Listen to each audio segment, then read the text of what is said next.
Sheffield, and tonight I'm going to review a case study of the collapse of the Berkman Plaza 2 parking garage. This presentation is going to discuss the case study I just mentioned, and I'm going to also provide a brief discussion of the engineering ethics involved and why we need them. So the Berkman Plaza 2 parking garage collapse happened in Jacksonville, Florida, downtown along the St. Johns River. It was a six-story parking garage constructed to serve a 23-story condominium that was being built along the St. Johns River. On December 6, 2007, it collapsed suddenly and without warning during a concrete pour in the early morning while they were pouring the concrete for the sixth and final story of the parking garage. The collapse resulted in the death of one worker and injured 20 more.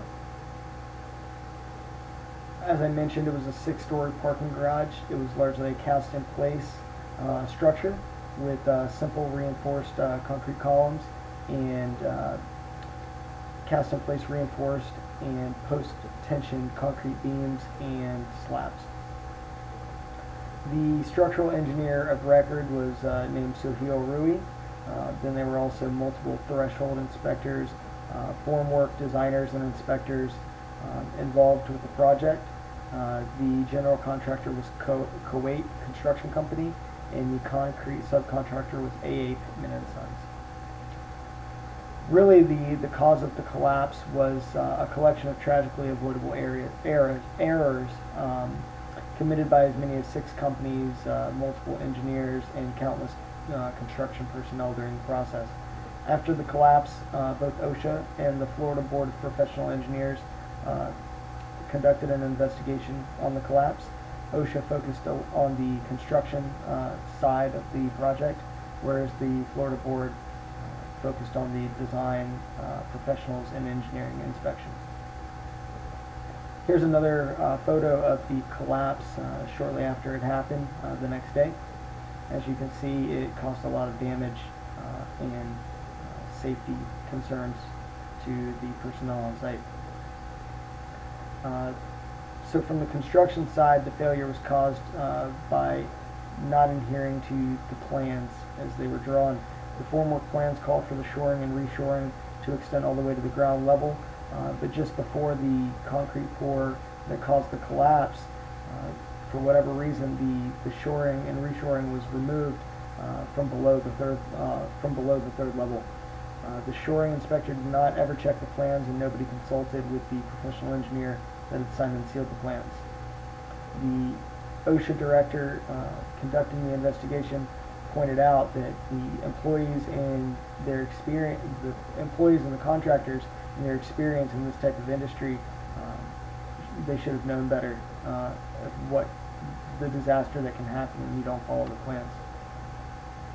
The engineering, design, and inspection team was riddled with the design was riddled with errors from the structural point of view.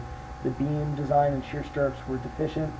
The concrete compressive strength did not meet the specifications in the plans when it was being poured, and the most critical column carrying the most dead load could barely even carry that dead load without a safety factor. So the OSHA report cited safety violations for the general contractor as well as the formwork subcontractor, and cited record-keeping errors for the subcontractor AA Pittman and Sons. The design professionals were also reprimanded. The structural engineer was stripped of his license and is now unable to practice engineering.